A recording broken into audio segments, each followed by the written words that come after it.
EDG, effectivement, c'est 2600 personnes aujourd'hui, Okay. 320 millions de chiffre d'affaires. Startup, c'est la rentabilité, elle n'est pas immédiate. Nous, toutes les boîtes qu'on rachète sont déjà rentables. Et dès qu'on en crée une, elle devient rentable dès la première année. Moi, tu vois, par exemple, moi, j'ai monté ma première boîte en 2010-2011, donc j'avais 23 ans. Si on me demande c'est qui tes entrepreneurs préférés, je vais te dire Bernard Tapie. Devenir un patron youtubeur, oui, mais il faut savoir pourquoi. Et en fait, il faut que les entrepreneurs se rendent compte du ROI exceptionnel que ça peut t'apporter quand tu fais du B2B. Et sachant que nous, en B2B, un client peut signer un énorme projet. Bon Vincent, on y arrive enfin, et justement avant que ça appuie, qu'on appuie sur Rec, on était en train de parler un petit peu vite fait d'organisation, parce que je te racontais un peu le début chaotique là de ma journée. Moi j'avais entendu une fois que toi t'avais une amplitude pro et perso qui allait de 7h à minuit, et ça m'intéresse toujours de savoir un peu comment les CEO s'organisent, un peu quelles sont leurs routines, et du coup de savoir un peu quelles sont les tiennes. Alors Benjamin, merci beaucoup de me recevoir, Hugo. Yes. Alors c'est vrai que mes amplitudes sont larges, mais ce qui est très important de dire, c'est que c'est pas du tout les amplitudes de mes équipes, c'est juste moi. De 7h à 8h, c'est beaucoup de développement personnel tous les matins de 7h à 8h, donc ça peut être soit du sport, soit j'adore la philosophie, donc j'ai étudié la philosophie, les échecs, je suis un fou d'échecs, donc je prends des cours d'échecs. Donc de 7h à 8h, en général, j'ai des coachs pour mon développement personnel, et à partir de 8h, j'attaque la journée, et après effectivement ça peut terminer tard, mais c'est très souvent le soir, c'est du networking, c'est des soirées, c'est de la représentation le soir. Les heures de travail vraiment productives, c'est plus 8h, 19h, 8h, 20h, et après ça va être beaucoup de networking. Je te prends juste une minute pour te présenter mon nouveau partenaire que j'aime de ouf.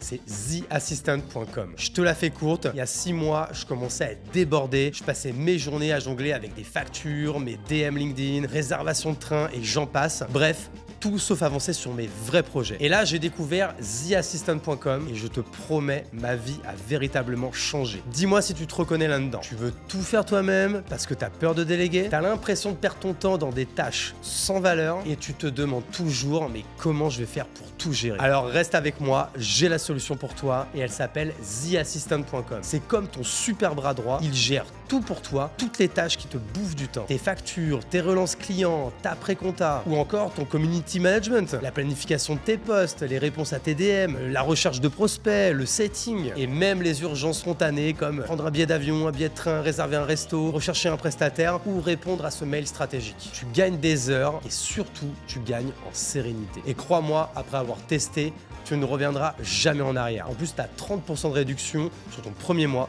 avec le lien qui se trouve en description. Donc, tu n'as pas grand-chose à perdre, mais tout à gagner. Le lien est en description. Merci TheAssistant.com de soutenir La Chapelle Radio et bonne écoute à tous. Ouais, c'est ça, parce que toi, en fait, aujourd'hui, on va revenir de long en large. Tu diriges un énorme groupe avec des centaines, voire peut-être même des milliers de salariés. Tu me le rediras. Je sais plus, j'avais lu 250 millions d'euros de chiffre d'affaires, mais c'est peut-être des vieux chiffres. Pareil, ça t'en reparlera. C'est-à-dire que toi, aujourd'hui, je suppose que tu es hyper bien entouré, que t'as des gens à chaque strate. C'est-à-dire que toi, aujourd'hui, est-ce que tu as encore beaucoup d'opérationnels ou en fait, aujourd'hui, ton rôle, comme tu le dis, il est beaucoup dans la stratégie, dans la représentation, dans le sourcing M&A, on en reparlera aussi tout à l'heure. C'est quoi un petit peu, est-ce que tes journées se ressemblent toutes ou est-ce que en fait, à chaque fois, c'est quand même un petit peu freestyle? Non, alors c'est pas du tout freestyle, mais elles sont assez diversifiées mes journées. Moi, je suis très opérationnel. Il y a différents types de CEO. Moi, je suis un dirigeant qui est très opérationnel. J'adore l'opérationnel, donc je vais très souvent au contact des clients. Je rencontre beaucoup de clients et également je suis énormément les filiales du groupe EDG. Bien évidemment, comme tu l'as dit, la partie M&A, la partie marketing, la partie finance également qu'il faut bien suivre. Et puis ensuite, nous on a 2 fonds de private equity au capital. Donc il y a aussi beaucoup de reporting et de relations investisseurs. Donc voilà en gros les différentes missions. Et effectivement, je suis très entouré à chaque fois par des équipes et des départements M&A, communication, marketing, finance, commercial, et puis après des directeurs de business unit, des associés. Chez nous, on s'associe avec des entrepreneurs qui et ensemble on monte EDG. Donc EDG, effectivement, c'est 2600 personnes aujourd'hui, okay. 320 millions de chiffre d'affaires, grosse croissance organique et également M&A. Avec une vingtaine d'acquisitions qui ont été effectuées sur les 5 dernières années. J'ai créé cette boîte il y a 5 ans, directement avec un fonds de private equity. Et on a un second fonds de private equity qui nous a rejoint il y a 6 mois. Donc Montefiore et la Tour Capital. Et dans le groupe, on est d'accord, ce ne sont que des agences? Ce sont que des sociétés de services outillées, c'est-à-dire on fait du conseil, on délivre de la prestation de services, mais on a beaucoup de techno en interne pour délivrer les meilleurs services pour nos clients.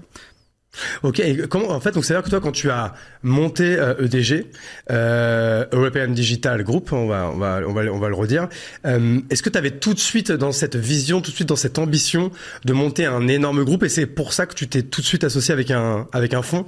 Oui, parce que moi, en fait, j'avais monté précédemment une autre société de services que j'avais revendue au groupe La Poste. Et à l'issue de mon earn-out, donc je suis resté 3 ans au sein du groupe La Poste de Doca Post. Et je me suis dit, j'avais qu'un seul levier sur cette société. J'ai pas fait de M&A. On est quand même sur un marché de 70 milliards en France, de plusieurs centaines de milliards en Europe, qui est à consolider avec beaucoup d'indépendants. Et effectivement, on avait avec Eric Bismuth, donc le fondateur de Montefiore, on avait cette vision, on avait un puzzle qu'il fallait compléter et on savait que c'était ce qu'on voulait faire. Après, c'est allé plus vite que prévu. Je pensais que ce qu'on a fait en 4-5 ans, je pensais qu'on le ferait en beaucoup plus de temps. Ça a été plus vite que prévu parce qu'on a été porté par le marché, par cette demande en accélération digitale, en conseil en IA, en data, en cyber. Tous les sujets sur lesquels on s'est positionné ont été des sujets qui ont énormément intéressé les clients. Et puis, je pense que notre stratégie, et d'ailleurs c'est ma stratégie, c'est d'être très client-centric, obsédé par la satisfaction client, obsédé par tout ce qu'on peut proposer aux clients, comment on peut améliorer nos prestats, nos services.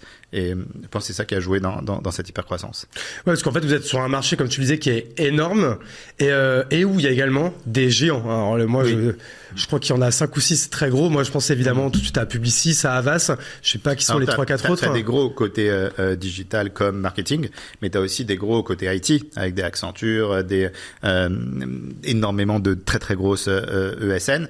Tous ces gros acteurs, ils prennent à peu près 40% de ce marché, mais il y a quand même 60% de ce marché énorme qui est adressé par des indépendants. Et nous, notre idée, c'est de consolider ce marché pour devenir un gros acteur du secteur. Et donc en fait c'est ça, en fait, et aujourd'hui votre vision, votre obsession, on va dire, c'est justement de compléter ce puzzle, parce que je crois que c'est un peu c'est un peu cette sémantique-là que tu utilises souvent dans tes public relations. Aujourd'hui, enfin, pardon, ma question plutôt c'est au début, par quoi en fait, est-ce que t'as commencé quand t'as monté le groupe, quelles sont les premières pièces du puzzle que tu as créé, on va dire du coup organiquement par toi-même avec tes associés, mais je crois que vous êtes plusieurs. Je me suis juste associé avec un fonds de private equity. Ok, donc c'est eux tes associés, sinon toi t'es vraiment le seul dirigeant. Le fondateur, mais après je m'associe avec les entrepreneurs qui nous rejoignent, parce qu'ils sont tous et actionnaires d'European Digital Group et ils restent actionnaires de leur société. Donc en fait j'ai beaucoup d'associés. Parce que toi en fait à chaque fois la stratégie c'est de devenir majoritaire chez eux, mais ça veut dire que par exemple sur certaines tu peux racheter 51%. Exactement. Et du coup comme ça tu gardes les équipes fondatrices, parce que c'est ça qu'on va pas se mentir, quand on rachète principalement une boîte de service, une grosse partie de la valeur c'est l'équipe dirigeante et les A-players de l'équipe. Là, on vient de refaire un LBO il y a moins d'1 an et sur les 60 entrepreneurs qui nous ont rejoints, on a eu un départ, ils ont tous réinvesti à nos côtés, ils sont tous restés. Donc ça, c'est une satisfaction parce que ils se sentent bien chez EDG, ils arrivent à mesurer l'impact de tout ce que EDG apporte quand on rejoint EDG, et c'est ça qui a fait qu'on arrive à ce résultat, donc de garder 99% des entrepreneurs. Parce qu'aujourd'hui, tu disais, c'est combien de boîtes qui sont dans le groupe ? Une vingtaine de sociétés qui elles-mêmes rachètent des boîtes ou créent des boîtes de zéro également. Et en fait, donc, dans ces 20 boîtes, il y en a combien qui ont été historiquement du coup créées par toi quand t'as créé le groupe ? Ou est-ce que c'est seulement des boîtes ? En plus, il y a eu des offres qu'on a créées, des filiales qu'on a créées, après une dizaine qui ont été créées. Et ensuite, il y a ces 20 sociétés qu'on a rachetées avec 5 business units. Tu me demandais quelles étaient nos spécialités. Donc, c'est data et IA. Donc, on est très présent sur tout le conseil en IA, conseil en data, CRM, PRM, etc. Performance marketing, tout ce qui va être acquisition de trafic, SEO, SEA, programmatique, e-commerce. Ensuite, on a cybersécurité et IT, toute notre partie ESN, IT, intégrateur, Salesforce ou d'autres Microsoft, d'autres CRM. Enfin, on a une partie digital content avec tout ce qui t'intéresse beaucoup, je crois, la création de contenu, l'influence marketing, le snack content, le social media, etc. Et enfin, tous nos services transverses avec business et talent. Et donc là, ça va être l'événementiel, les RH. Et donc l'idée, c'est European Digital Group, on n'est pas un généraliste qui dit je sais tout faire. En fait, sur chaque problématique, on a un ultra spécialiste expert sur un seul métier qui va délivrer des prestations d'expertise pour nos clients. Et la particularité, c'est que on est un groupe, donc tout le monde sait travailler ensemble, chaque filiale travaille très bien ensemble, ce qui fait que pour côté client, il peut avoir un interlocuteur avec à chaque fois un expert par levier pour l'accompagner sur toute la chaîne de valeur. Ouais, pour donner un exemple, par exemple, tu disais là, dans la business unit digital content, il y a notamment par exemple l'agence Follow qu'on aime d'amour, avec notamment Ruben Cohen, que j'ai reçu, qui était dans ce fauteuil, mais je pense en plus il y a pile un an, je crois que c'était en janvier 2024 qu'on avait tourné ensemble. C'est une société formidable qui a rejoint EDG il y a 3 ans. Ils ont explosé, ils étaient déjà très forts, mais ils ont explosé depuis. C'est vraiment un ultra spécialiste, comme je disais. Donc eux, leur créneau, c'est vraiment l'influence marketing. Donc ils ont des talents en exclusivité. Enfin, on appelle ça des talents ou des créateurs de contenu en exclusivité, et ils délivrent des prestats de conseils et de talent management pour les marques. Et ils ont eux-mêmes des filiales qu'ils ont créées sur le conseil en personal branding, sur les RP, sur le snack content, sur le celebrity marketing. Donc ils ont créé un groupe. Avec à chaque fois aussi des ultra spécialistes sur tout ce qui est création de contenu.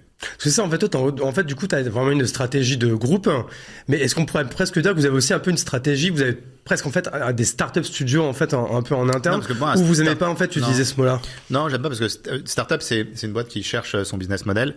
Nous, on a que des boîtes de services qui ont un business model qui est déjà éprouvé et qu'on accélère.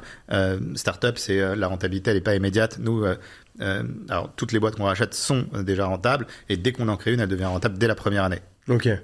Et du coup, ça, pareil, une question moi qui à laquelle je pensais en préparant un peu cet épisode. Quand il y a autant de monde, quand il y a autant de marques, parce que c'est ça en fait aussi votre stratégie, ça a été de garder à chaque fois les marques.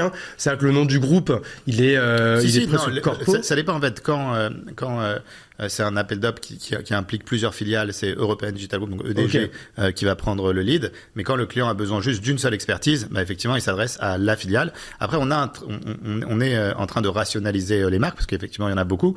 Et donc, chaque entité, on essaye de fédérer différentes filiales autour d'une seule marque. Et de plus en plus de clients signent avec EDG dès que ça implique plusieurs filiales.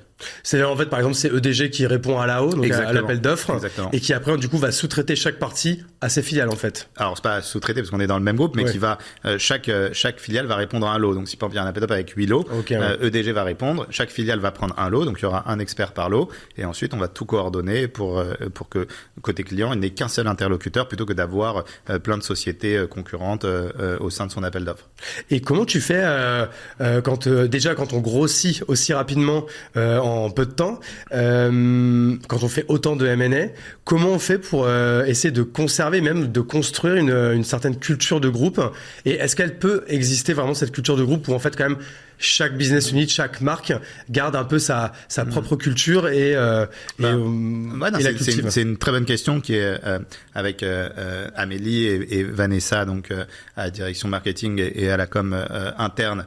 On se pose beaucoup ces questions, on travaille beaucoup sur ça. Je pense qu'il y a une culture très forte chez EDG, qu'il y a un très fort sentiment d'appartenance, qu'il y a des valeurs fortes. Donc nos valeurs, c'est vraiment la bienveillance, c'est le partage, c'est l'excellence.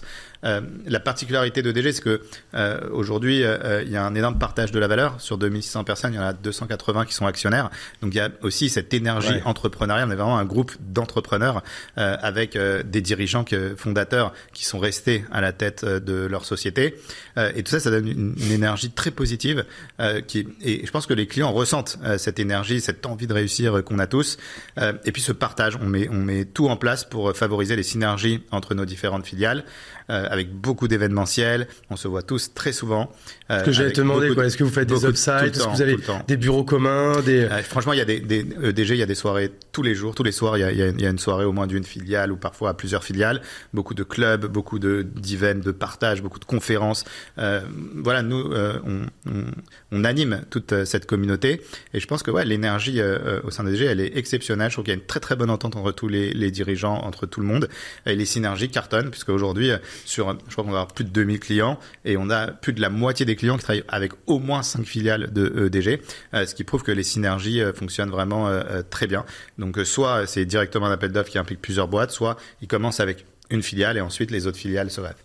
Ouais, donc c'est ça. En fait, tu disais, je crois que, alors, je sais pas si on le disait tout à l'heure en off, si on l'a dit au début, c'est qu'aujourd'hui, un peu 50% de votre croissance, elle est organique, et 50% de votre croissance est due au M&A. Ouais, on disait quand même 20 boîtes en 5 ans, c'est énorme. Ouais, ça. Donc, non, nous, on est très fiers de la croissance organique qui provient principalement des énergies, du marché et des équipes commerciales. Nous, on est très orienté outbound, hein, donc on a beaucoup de sales chez EDG, ils sont très bien formés. J'avais même entendu parler d'une Sales Academy ou un truc comme ça. On a une Sales Academy qui forme tous les sales, donc non seulement à s'améliorer en vente, mais aussi apprendre à vendre les produits des autres filiales. Donc voilà, très suivi. Voilà, moi-même, j'adore le sales, même si moi je suis un ancien avocat d'affaires reconverti dans le digital, mais j'ai toujours adoré le commercial. Donc du coup, moi-même étant un sales, ça transpire dans toute l'entreprise. Et après, surtout, je pense notre obsession, c'est vraiment la satisfaction client. On est obsédé par le fait que le client soit content, ce qui fait qu'on a un taux de renouvellement, de récurrence client qui est énorme et qui joue aussi dans notre croissance. Et aujourd'hui, alors ça pareil, pour revenir un peu sur cette partie M&A, alors ça la M&A, je pense que les gens quand même ont compris, même ceux qui sont peu initiés un peu au business, le M&A c'est le fait de faire de l'acquisition de sociétés, de faire du rachat, tout simple. Aujourd'hui, donc je suppose que vu le nombre que vous en faites chaque année, tu dois avoir une équipe dédiée, je sais pas, on a une équipe 3, 4, 5 5 personnes au M&A, l'idée par Edwina Basile, qui m'a rejoint dès les premiers mois de DG, qui est exceptionnelle, qui avec son équipe source des nouvelles opportunités, s'occupe d'auditer les sociétés et de contractualiser avec eux pour qu'ils nous rejoignent. Et après, on a aussi une grosse équipe PMI, donc c'est tout ce qui est intégration. Et quand une société nous rejoint, on a tout un playbook, des process pour faire en sorte que tout se fonctionne bien. Et donc, on a un directeur aussi de la PMI, Mathieu, qui a pour objectif que tout se passe bien une fois que la société nous rejoint. Ce qui fait qu'on n'a pas eu vraiment d'échec sur une intégration de société. On n'a pas eu une société qui nous a rejoint. J'espère que ça va continuer et avec qui ça s'est mal passé. Donc, et pour moi, c'est très important parce que à chaque fois que on essaye de racheter une société, on est sur des deals très compétitifs où il y a à chaque fois 10, 20 personnes qui sont intéressées par la cible. Et donc, pour convaincre l'entrepreneur de nous rejoindre, moi, la première chose que je lui dis, tu peux appeler n'importe quel entrepreneur qui a rejoint EDG, n'importe quelle société fondateur qu'on a racheté et demande-lui comment ça s'est passé, demande-lui comment il se sent chez EDG, est-ce qu'on lui a apporté beaucoup, est-ce qu'il a explosé, est-ce qu'il a été en hypercroissance post-acquisition, et après il revient et il me dit on est OK pour vous rejoindre. Ok, non, mais du coup je comprends. Alors sans peut-être, il y a peut-être des choses qui sont un peu secrètes. J'ai envie de te dire, c'est quoi le playbook? Vous sourcez du coup des sociétés. Alors je suppose qu'au départ vous dites il y a tel secteur où on a encore personne, on n'a pas encore de boîte. Là vous faites un peu un sourcing. Est-ce qu'il y a des critères, je sais pas, des critères de taille? Oui, bien sûr. Est-ce qu'il y a des critères de rentabilité? Sur le sourcing, nous on cherche des boîtes qui sont déjà rentables, qui ont un taux de croissance qui est assez élevé. Après, taille minimum peut-être? Oui, il y a en EBITDA, il y a un minimum, faut faire entre 1 et 3 millions d'EBITDA. Okay. Faut faire au moins 10-15% de croissance par an. Et après, le plus important, plus que les chiffres, plus que tout, c'est le fondateur ou les fondateurs. Il peut y avoir une boîte exceptionnelle si on voit que le fondateur n'a pas les valeurs de DG, dont on a parlé tout à l'heure, donc le partage, la bienveillance, c'est un vrai team player. On peut dropper une cible parce que pour nous, le plus important, c'est que la société s'intègre bien dans le mindset EDG, dans nos valeurs. Et donc, le plus important pour nous, c'est les fondateurs. Et c'est-à-dire, donc les boîtes qui font moins de 500K d'EBITDA, on va dire pour vous c'est encore trop jeune. Pour EDG c'est trop jeune. Après, une des filiales, si c'est une expertise très pointue, peut s'intéresser et une des filiales pourrait racheter une petite société si c'est très complémentaire avec leur offre. Ok, ça c'est très très compréhensible. Pour revenir un peu sur la culture, tu disais vous faites énormément d'événements, etc. Est-ce que, pareil, pour qu'il y ait pour qu'il y ait zéro compétition, mais de toute façon, il n'y a pas de compétition entre les différents fondateurs. Est-ce que pareil, tu mets en place des choses? Est-ce qu'il y a des bureaux communs où vous êtes tous? Est-ce que vous faites régulièrement des off-sites? Bien sûr, donc très régulièrement des off-sites, des events, à plusieurs par mois. Il y a certaines sociétés qui se sont regroupées au sein de Hub et donc qui sont dans les mêmes bureaux. D'autres qui préfèrent rester dans leur bureau. L'idée vraiment de EDG aussi, ça c'est une phrase qui est très importante pour moi, c'est d'intégrer une société sans la désintégrer. Et c'est ce qui fait qu'on a gardé 100% des fondateurs et qu'on n'a pas eu de départ. C'est que voilà, il faut trouver le bon équilibre entre d'un côté une société qui rejoint EDG, elle se dit franchement, ils m'aident énormément. Je suis très content d'avoir rejoint. Les synergies fonctionnent. C'est un super groupe. Je suis fier d'appartenir à ce groupe. Mais d'un autre côté, il faut garder cette dimension entrepreneuriale et qu'ils se disent pas, oh là là, maintenant c'est eux qui décident de tout. Je suis vraiment devenu un salarié. Alors que pour moi, tous mes associés sont toujours des entrepreneurs et ils dirigent leur boîte avec. Ils ont une large marge de manœuvre et nous, on est là pour les accélérer, pour les aider en tant qu'associés. Ouais, parce que c'est ça, en fait, c'est un peu la question qu'on pourrait toujours se poser, on pourrait toujours se dire, j'aimerais bien qu'un groupe me rachète, parce que évidemment, à un moment donné, c'est vrai que c'est toujours un moment agréable dans une vie d'entrepreneur de faire un exit ou de faire LBO, enfin, ou en tout cas de faire du cash out de la valeur que l'on a créée. Mais après, en fait, à chaque fois, quand même, la discussion qui revient, c'est la crainte, en fait, de plus avoir cette étiquette d'entrepreneur. Toi, tu parlais des 3 ans que tu avais dû faire dans le groupe La Poste. Que j'ai adoré. Moi, j'ai adoré. Tu sais quoi, on le garde pour après, parce que du coup, on va... Moi, c'est un peu Inception, le podcast. On va revenir un petit peu en arrière après. Et c'est marrant parce que c'est l'une des questions que j'avais notamment posée à Ruben. En plus, je l'avais posée en off. Et tu vois, il m'avait répondu, non, en vrai, on s'éclate. Nous, on a explosé grâce à ça, grâce à un peu à toutes les fameuses synergies, pour une fois que ce mot est positif, que l'on a dans le groupe. Mais du coup, ça paraît, c'est quoi l'avantage pour s'il y a des dirigeants d'agences ou de boîtes de services qui nous écoutent, c'est quoi vraiment les avantages de rejoindre le groupe plus loin que le fait de revendre une partie de sa boîte et de gagner de l'argent au passage? Il y en a, je pense que des avantages, je sais pas, je pense que c'était 50. Si on prend l'exemple, tu en parlais de Follow, je pense qu'ils sont passés de 15 à 100 personnes en 3 ans. On les a aidés à faire des acquisitions, on les a aidés à structurer leur société, on les a aidés sur la partie commerciale. En fait, il y a certains appels d'offres où seule une filiale ne peut pas aller, parce qu'il y a 8 lots et qu'il faut prendre les 8 lots et que eux ne sont capables que de répondre à un lot. Et donc, seul on va vite, mais ensemble on va plus loin. Et donc, le fait d'appartenir, de faire partie de DG, ça leur permet d'aller sur des plus grosses compètes, des plus gros appels d'offres. Ils bénéficient de l'équipe commerciale groupe de DG et de tout l'inbound de DG. Le DG a quand même pas mal travaillé sa notoriété et on est de plus en plus appelé par des prospects qui veulent nous mettre sur des gros appels d'offres. Et donc, du coup, on embarque toutes les filiales. Ensuite, il y a beaucoup de partage de synergie commerciale entre les différentes filiales. Ça aussi, ça les aide beaucoup. Ensuite, on a nos fonds de private equity qui nous aident énormément aussi. Ils nous présentent toute leur participation, ils nous aident sur nos feuilles de route, ils nous aident à structurer, à scaler. Sur l'international également, on accompagne beaucoup, puisque là maintenant, 50% de nos rachats vont être faits à l'international. On vient de faire une grosse acquisition en Espagne, donc Garaje de Idea, le garage des idées. 350 personnes et pareil, toutes les filiales de DG vont voir le fondateur et voir comment on peut se lancer en Espagne, quelle synergie il peut y avoir. On a créé aussi un centre de prospection commerciale en Espagne avec des SDR qui font du phoning, de l'emailing, du LinkedIn et qui déclenchent des rendez-vous pour toutes les filiales. Donc toutes les filiales, elles arrivent au début de mois et elles ont, 70, 80 rendez-vous. Il faut ensuite qu'elles convertissent leurs rendez-vous. Donc voilà des exemples, et je peux t'en donner des centaines d'exemples de synergie et de ce que ça apporte que de rejoindre EDG. Et après, moi aussi, ce qui est très important pour moi, parce que moi j'ai 2 objectifs dans le business et les 2 sont aussi importants l'un que l'autre. Mon premier objectif, c'est que on vive une super aventure, qu'on s'éclate, qu'on rigole, qu'il y ait vraiment une super énergie positive. Et le deuxième objectif, c'est que tout le monde s'enrichisse, parce que je suis quand même responsable de l'investissement de beaucoup d'entrepreneurs, de beaucoup de salariés qui sont actionnaires de la boîte. Et pour moi, les 2 objectifs sont aussi importants. C'est-à-dire, si jamais on a fait un jackpot dans 3-4 ans, mais que personne, que tout le monde est fâché, que il n'y a pas eu cette bonne ambiance, j'estimerais avoir échoué. Mais inversement, si on foire complètement mais qu'on s'est éclaté, je serais pas content non plus. Ouais, oui, donc il faut vraiment les 2. Mais c'est tout aussi important pour moi qu'on vive une super aventure humaine que la réussite. Tu veux bien jouer, t'éclater et prendre les 3 points, quoi.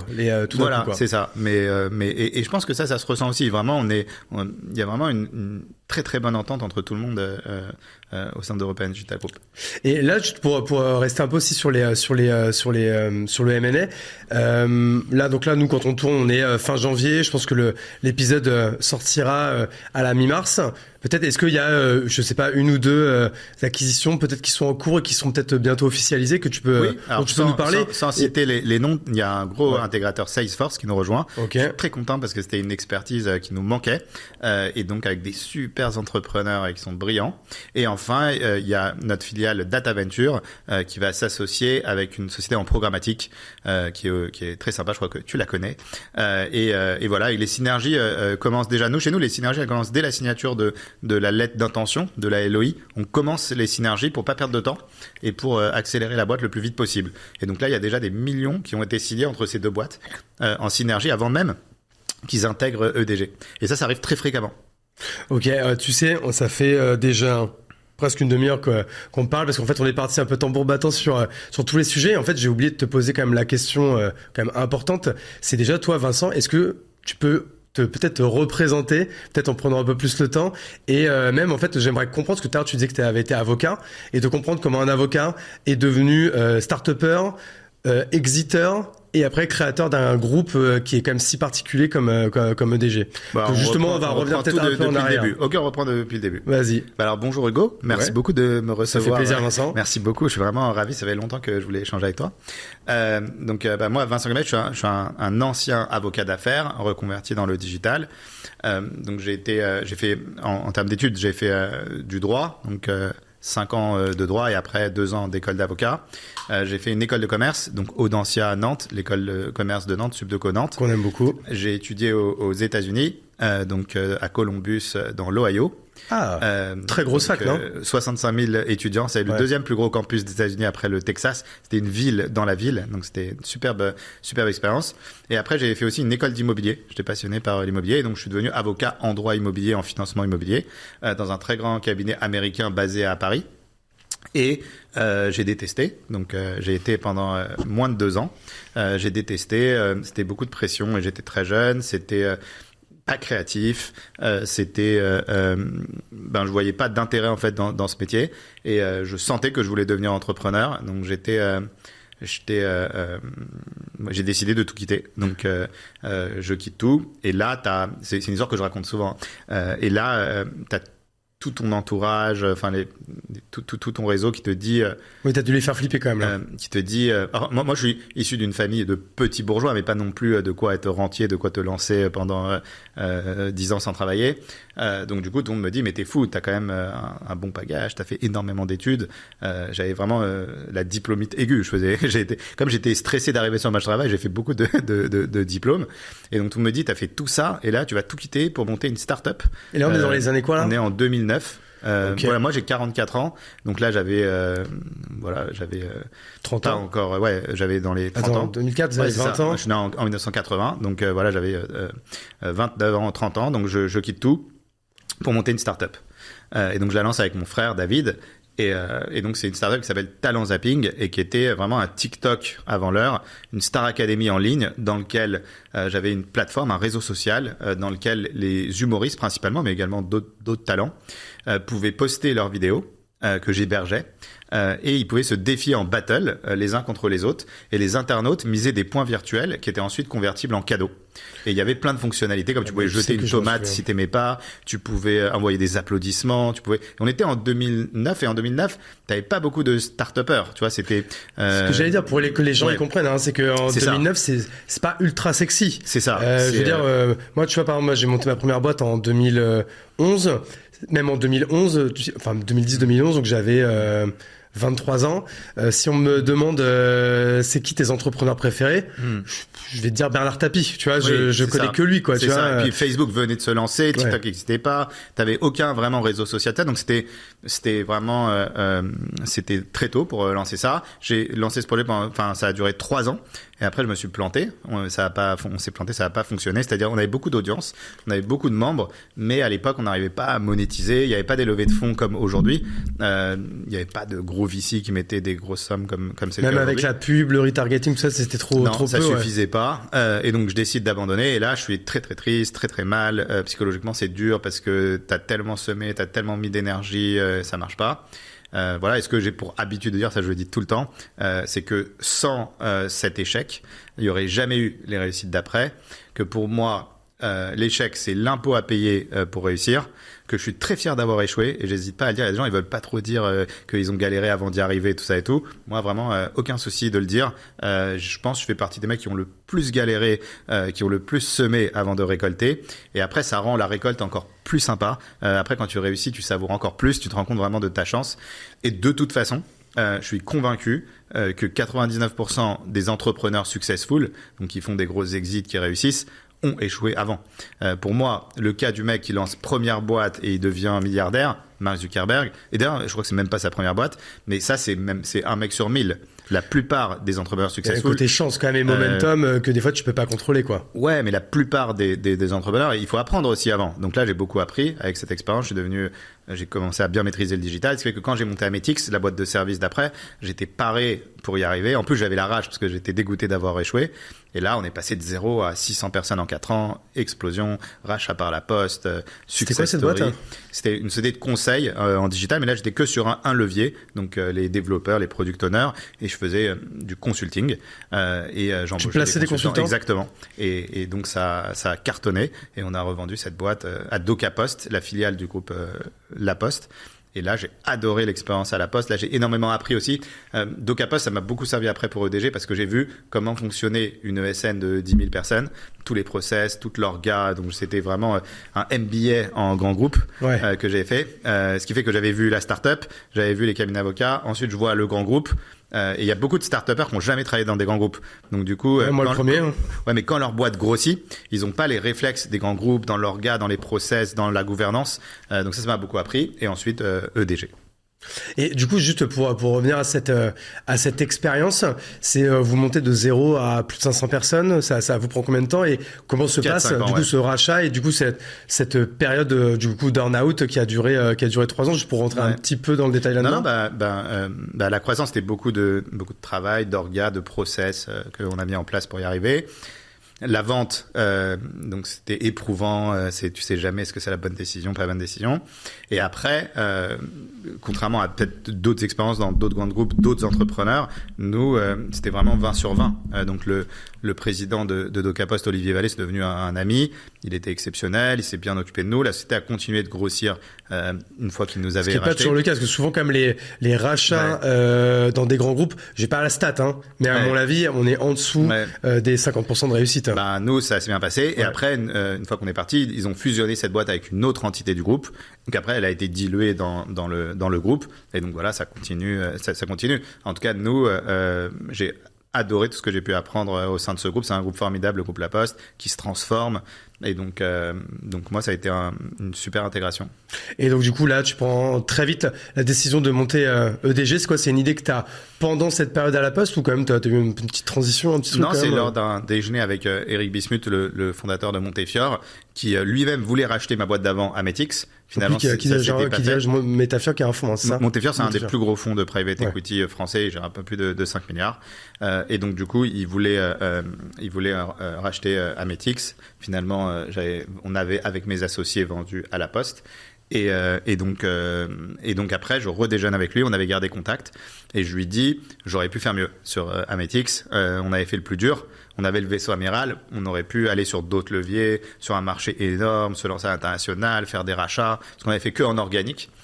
Et là, il m'a dit, si t'es prêt à réinvestir une grosse partie de tes proceeds, nous, on peut t'accompagner pour que tu montes le groupe, pour que tu exécutes ta vision. Et c'est comme ça qu'on a lancé. Tu as demandé quand même de te re-risquer en réinvestissant une grosse partie de Alors, de ce que tu avais gagné. Les fonds, ce qu'ils font, de mon expérience, c'est qu'ils te demandent de réinvestir une somme importante.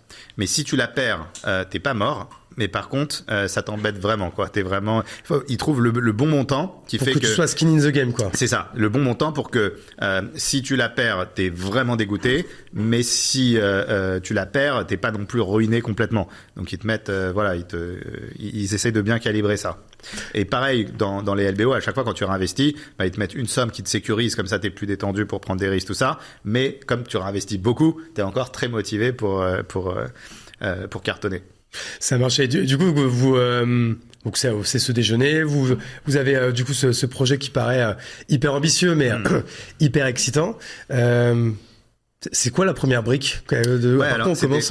Ouais, alors c'était donc là on se lance. Donc là il me fait faire le virement, ils font le virement. Monter la boîte. Je dirais qu'avant de le faire le virement, j'ai eu un petit moment d'angoisse en me disant quand même t'as tellement galéré avant de gagner autant d'argent et tout, de mettre cette somme qui était en millions comme ça sur une feuille blanche et tout. J'étais vraiment très angoissé, très stressé. Mais c'est très intéressant de faire un petit laïus là-dessus, parce que c'est ça que souvent c'est un peu les discussions, tu sais, que t'as dans les dîners avec des amis qui sont pas entrepreneurs ou quoi, qui disent mais t'as le jour où tu fais un tel exit et tout, franchement t'arrêtes ou tu restes tranquille ou quoi.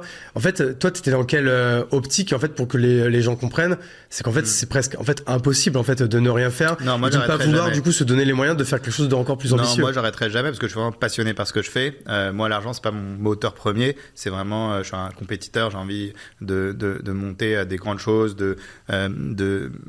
toute cette énergie que tu peux avoir en équipe avec tes associés, tes collaborateurs, tes équipes, tout ça, c'est vraiment quelque chose qui me motive énormément.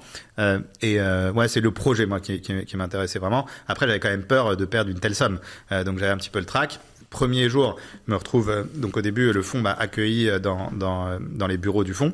Et donc, j'étais dans une petite salle de réunion, je sais pas, elle doit faire une toute petite salle de réunion, ils m'ont laissé, j'étais tout seul. Et j'ai eu un petit moment un peu de tristesse et tout, parce que je me disais, tu te rends compte, il y a 2 mois, t'étais patron d'une boîte de 600 personnes, tout ça, et là, t'es tout seul dans ton petit bureau avec ton ordi. Ouais, ça doit être très sur un projet où, pour l'instant, ouais. Sur un projet, tu te dis, t'as un peu le stress. Et ce qu'il faut, quand t'as ces moments de stress, ce que j'ai appris, c'est de transformer ton stress en énergie. Et de te dire, ok, j'ai une petite angoisse là, je vais travailler à fond et je vais utiliser ce stress comme un moteur pour derrière le transformer en énergie.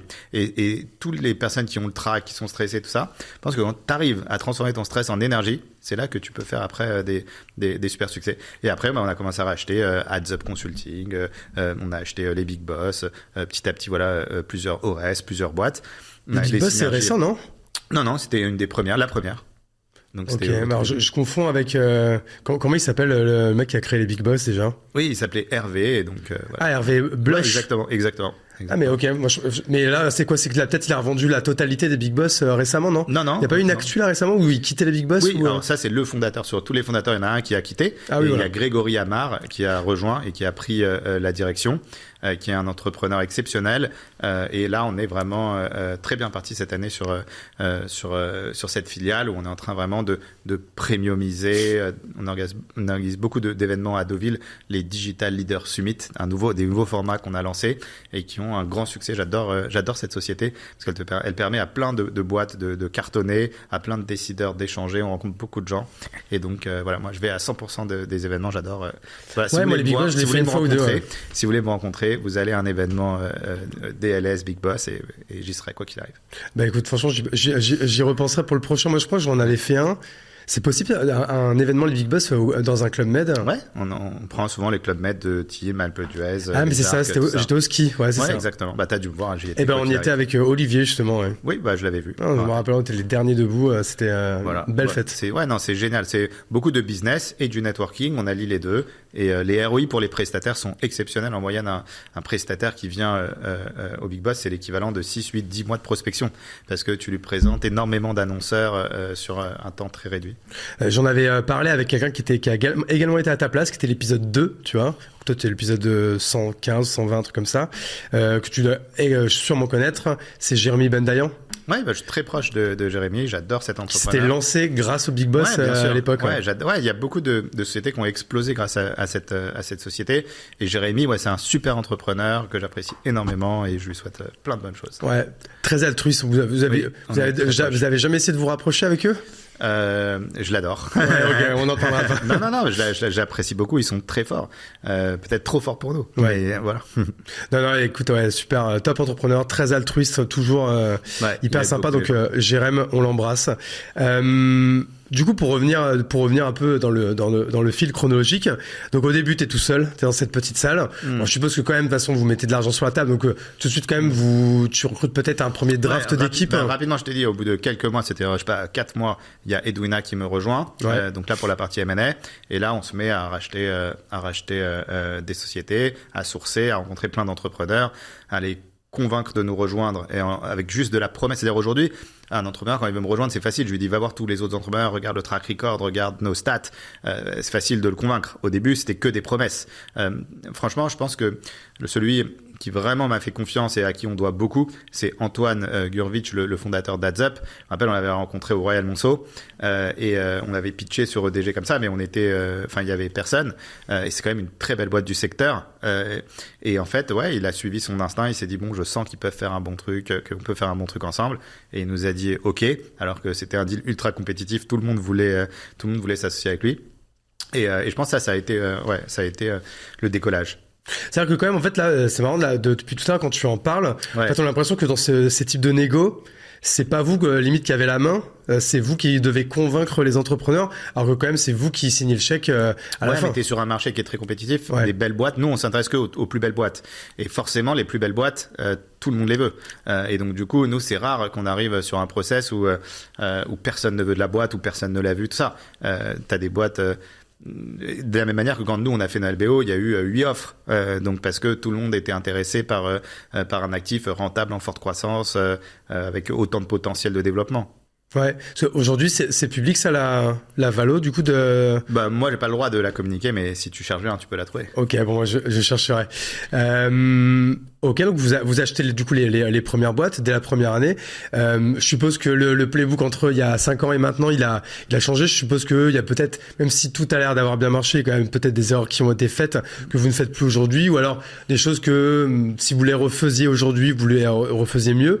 Est-ce que tu peux nous donner peut-être deux trois choses comme ça que vous avez amélioré avec le temps? Nous on avance avec l'humilité, donc on se remet en cause sur tous les sujets tout le temps en permanence. Donc sur les process de développement commercial, sur la com, sur les process finance. Donc on a beaucoup structuré, quand une société grossit comme EDG, on a beaucoup structuré la fonction finance. On a mis en place des business units avec des patrons de business units, avec on a vraiment structuré, et donc on a mis les bonnes personnes aux bons endroits, les bons process aux bons endroits et les bons outils aux bons endroits. Donc je pense que les trois pour scaler une société de service, d'ailleurs même une startup, un SaaS, c'est vraiment les humains, avoir les bonnes personnes, les meilleures personnes au bon endroit, les process et les outils.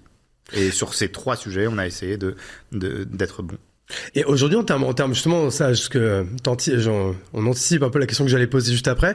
En termes d'outils, quand il y a autant de monde, autant de structures différentes, quels sont les outils quand même que vous pouvez utiliser de manière conjointe? Je sais pas, est-ce que vous avez un CRM de groupe? Bien sûr, ouais, on a un CRM, un méta CRM, on a là on met en place un Slack commun, on a également des outils de compta, de finance, de reporting financier commun, on a un intranet, il y a énormément d'outils que tu mets en place, des campagnes communes, des newsletters group, énormément d'outils que tu utilises pour sans non plus, en laissant quand même aussi chaque filiale avoir son propre outil, ou si ils veulent utiliser, je sais pas, Trello ou en gestion de projet, ou Basecamp, ou ils ont le droit aussi d'utiliser leurs propres outils.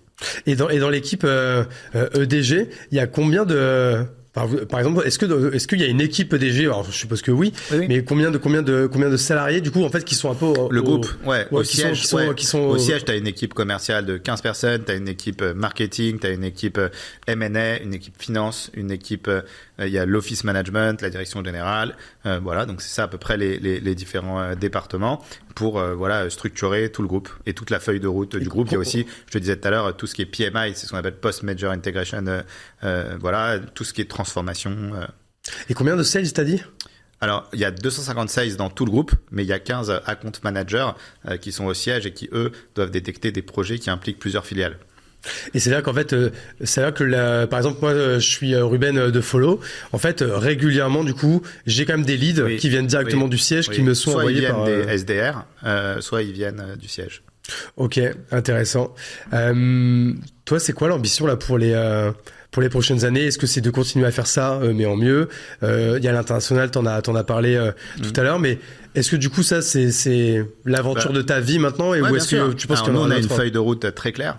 C'est vraiment 50% de nos rachats à l'international, de continuer une croissance organique très soutenue, de continuer notre stratégie M&A, également de continuer à se développer à fond sur l'IA, donc que ce soit en termes d'offres. Donc on a nommé Hervé Mignot en tant que Chief AI Officer, patron de l'intelligence artificielle, et on a Jérémy chez nous Lelouch qui est le patron de la business unit Data et IA, et ensemble ils travaillent la feuille de route IA de EDG pour d'une part délivrer des offres de conseils en IA et en IA générative très pointues, et donc chaque filiale de EDG a une offre d'IA, et il y a une offre IA EDG, mais également d'autre part ils doivent également intégrer l'IA dans tous les process de toutes les filiales.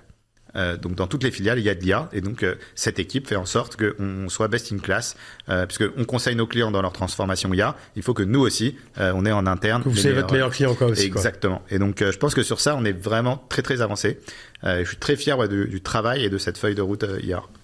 Ouais, parce que c'est ça. Bon, de toute façon, on va pas avoir le temps de refaire un peu toute l'histoire de l'IA ou quoi, mais c'est sûr que principalement plus dans tous ces métiers de la communication, de l'image, de l'influence, de l'audiovisuel, etc.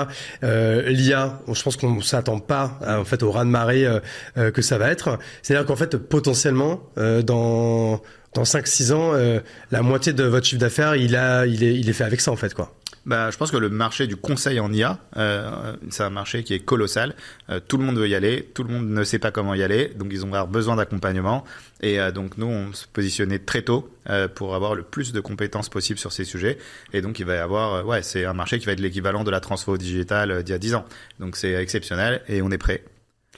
Et toi, du coup, qui a quand même monté un groupe avec un gros ADN digital, forcément, si je te parle de personal branding, d'influence, de création de contenu, etc., c'est des choses que tous vos fondateurs peut-être font, et toi également. Parce que du coup, moi, j'ai commencé à regarder le Tech Show que tu as monté, c'était il y a combien de temps environ? 3 ans. Ouais, c'est ça, il y a 3 ans. Bon, j'ai pas été très original, hein. J'ai regardé les 2 épisodes qui ont été les plus vus, donc notamment celui avec notre ami Nadir. Toi, c'est quoi le but de ça? Est-ce que c'est une cour de récré, un kiff, ou non? C'est un véritable outil pour faire rayonner le groupe, pour faire rayonner ta brand à toi, etc. C'est quoi un peu l'idée de l'objectif de ça? C'est les deux. C'est tout d'abord un plaisir. C'est super sympa d'échanger avec des entrepreneurs. On a reçu des ministres, on a reçu énormément de célébrités. Donc ça, c'est vraiment un plaisir. Comme toi, tu peux le faire aujourd'hui. Je trouve que c'est d'abord le plaisir. Et ensuite, c'est vrai que ça apporte de la notoriété au groupe.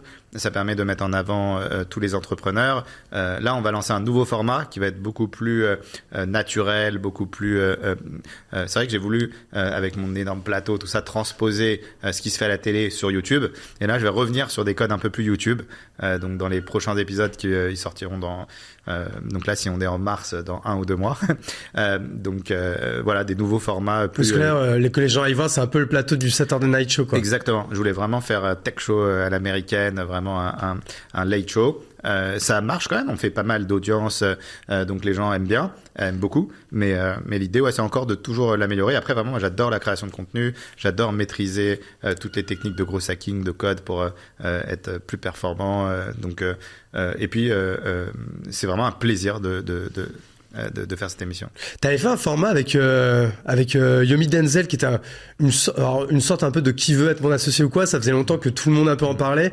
Tout le monde se disait qui c'est qui va dégainer en premier, parce que de toute façon il faut des moyens, et c'est de la vraie prod, hein. Là on n'est plus sur même ici où il y a quand même un vrai setup, il y a quelque chose, mais a priori ça reste un décor avec 3 caméras. Alors c'est quand même pas rien, mais pour monter ce type d'émission avec ce type d'ambition, on est sur d'autres types de prod. Est-ce que tu peux nous raconter un peu l'histoire de comment t'es arrivé dans ce projet? Alors ouais, alors déjà c'est vraiment le projet de Yomi, hein. C'est la vidéo de Yomi à laquelle il m'a invité et il me réinvite de temps en temps dans ses vidéos. Moi j'apprécie beaucoup Yomi, je le trouve excellent, hein. C'est pour moi un des meilleurs youtubeurs français, en tout cas sur la thématique entrepreneur.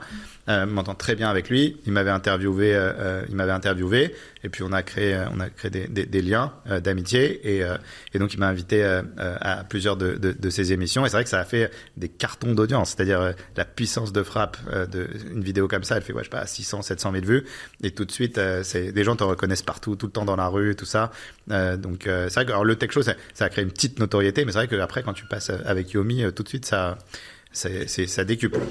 Mais c'est ça, en plus on en parlait tout à l'heure en off, parce que je pense que c'est un peu aussi notre obsession en fait à tous qui tentons, on va dire à notre échelle, de créer du contenu qui soit inspirant, éducationnel et oui ou non divertissant. Et justement c'était un peu sur ce troisième asset que je te questionnais, c'était comment, en fait, est-ce que tu penses qu'on va réussir à un moment donné, alors hormis Yomi Denzel qui est quand même très fort là-dessus, à réussir à créer un peu ce combini de l'entrepreneuriat où, encore une fois, tu t'inspires, tu apprends des choses et en même temps tu te divertis, et en fait pour être le plus pas mainstream possible, mais tu vois un peu réussir ce qu'a fait Kived, mon associé en fait sur M6 qui moi, je pense que fait 2 millions d'audience, que les entrepreneurs ils prennent la parole sur YouTube, que ça devienne des youtubeurs entrepreneurs pour partager leur expérience et pour permettre à d'autres entrepreneurs de pas faire les mêmes erreurs qu'eux, ou de leur donner des conseils pour accélérer leur business. Donc dans une optique de partage, je pense que c'est toujours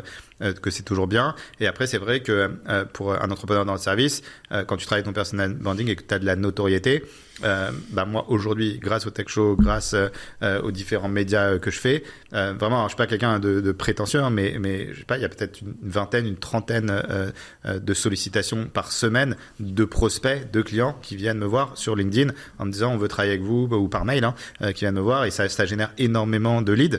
Et comme tous les entrepreneurs de DG travaillent aussi leur visibilité sur les réseaux sociaux, si on regarde sur un mois le nombre de leads qui arrivent en inbound uniquement grâce à notre notoriété, tu te dis que en fait faut pas faire ça pour l'ego, faut le faire aussi pour se faire connaître, pour partager ton expertise. Et après, quand un client voit que tu as fait un use case online où t'expliques exactement ce que tu as pu apporter à un de ses confrères, il t'appelle, il t'envoie un message et il te dit est-ce qu'on peut se rencontrer, ça. Et aussi le fait d'être connu, ça te permet, dès que tu contactes un décideur, ton taux de réponse est quasiment de 100%. C'est-à-dire, c'est très rare que, là, encore ce matin, j'ai envoyé comme ça un message à un CEO d'un très très très gros groupe. Je sais pas, ça a duré 2 minutes, il m'a répondu, il m'a donné des dispos. Alors que moi, qui ai fait du commercial quand j'étais start-upper, quand j'ai lancé mes boîtes depuis des années, mon taux de retour, c'était 1 fois sur 100. Il fallait que j'appelle 100 personnes avant de vraiment avoir un retour, tout ça. Et donc, devenir un patron youtubeur, oui, mais il faut savoir pourquoi. Et en fait, il faut que les entrepreneurs se rendent compte du ROI exceptionnel que ça peut t'apporter quand tu fais du B2B. Et sachant que nous, en B2B, un client, tu peux signer un énorme projet. Donc du coup, quand tu as une réponse d'un grand groupe, tu peux y aller et tu peux sortir avec des millions de chiffres d'affaires. Donc je trouve que, faut le faire d'abord par plaisir et parce que c'est passionnant. Sinon, ça marche pas sur le temps. Et aussi parce que tu dois être, et aussi parce que tu as une envie de partage. Et moi, j'adore partager. Sauf que le problème du partage, c'est que quand tu as 100 entrepreneurs ou start-upers qui te contactent par semaine pour te dire est-ce que tu peux me donner un conseil, tout ça et tout. Alors avant, tu disais oui, tout ça et tout, mais après, tu n'as plus de place dans ton agenda. Alors que là, le fait d'écouter tes vidéos, tu vois, là, par exemple, ils vont écouter cette vidéo. J'ai essayé, tu vois, de partager le plus de choses possible. Et donc, quand tu n'as pas le temps pour recevoir 100 personnes par semaine, tu peux au moins partager ton expérience. Et du coup, ça c'est intéressant parce que souvent je finis un peu les podcasts sur ces sujets d'organisation. Toi aujourd'hui, est-ce que sans rentrer peut-être dans le détail de à quoi ressemble une semaine type, tu as commencé un peu tout à l'heure en intro à nous dire que ta première heure, on va dire du matin, elle était plutôt pour du développement personnel. Mais ensuite, est-ce que toi tu découpes un peu tes journées de manière répétitive, avec vraiment des habitudes qui se répètent jour après jour, semaine après semaine? Non, parce que t'as plein de rendez-vous différents, tu vois. C'est soit on va racheter des sociétés, il peut y avoir des audits, il peut y avoir des relations avec des sociétés cibles, soit je suis les sociétés filiales, t'as des rendez-vous en interne avec la finance, avec le marketing, avec le bizdev, beaucoup de relations avec les investisseurs qui demandent beaucoup de reporting et qui veulent beaucoup nous aider. D'ailleurs, on a la chance d'avoir deux deux investisseurs de fonds de private equity qui sont assez actifs et qui nous aident énormément, qui nous challenge. Moi, j'aime bien avoir leur vision. Ils ont un œil extérieur. Ils nous challengent beaucoup de manière bienveillante, mais ils nous aident beaucoup. Donc ça aussi, pas mal de relations avec eux. Voilà, c'est très varié. Ça va être des meetings, de la représentation, du commercial, beaucoup de rendez-vous avec les clients. Suivi de projets. Donc c'est assez varié, mais c'est vraiment passionnant. Et aujourd'hui, toi, est-ce que tu as...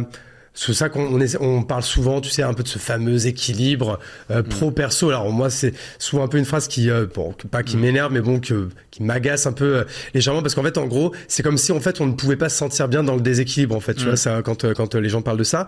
Mais toi, est-ce que tu arrives du coup à être heureux dans ce déséquilibre ou il y a encore des choses qu'il faut que tu améliores et sur lesquelles tu travailles là en 2025? Alors moi, je suis vraiment quelqu'un, je dois faire preuve de beaucoup de gratitude parce que je me sens vraiment heureux, vraiment bien dans mes baskets.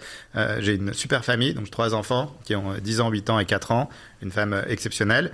La semaine, je travaille énormément. Donc la semaine, je peux passer vers 19h, 19h30, les voir un peu et après ressortir un event. Par contre, le week-end, je travaille très peu. Donc le week-end, je passe vraiment beaucoup de temps avec ma famille, avec mes amis, souvent dans notre résidence secondaire en Normandie. Et là, on se ressource. Pareil pour les vacances. Là, je suis vraiment concentré sur les enfants.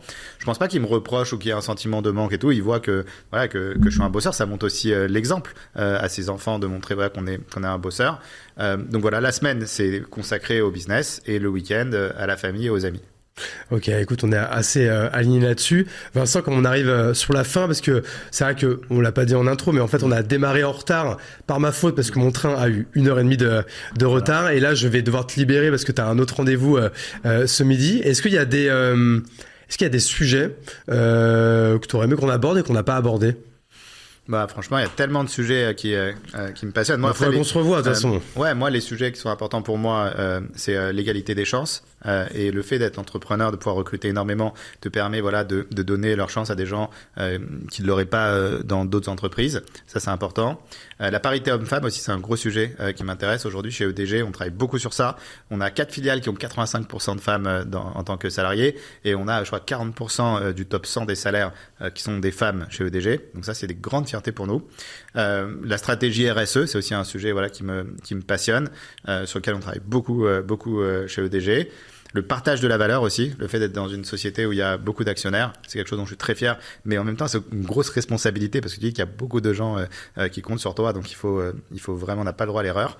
Voilà, et après aussi, dans tout ça, une de mes fiertés aussi, c'est d'avoir réussi avec l'expérience, parce que ça je voulais partager, parce qu'il y a beaucoup d'entrepreneurs que je vois très stressés, très angoissés par l'avenir, tout ça, et en fait ils se disent, oh là là, si je suis entrepreneur pendant 20 ans, je vais avoir cette angoisse pendant 20 ans, et je remarque qu'avec l'expérience, je deviens de plus en plus serein.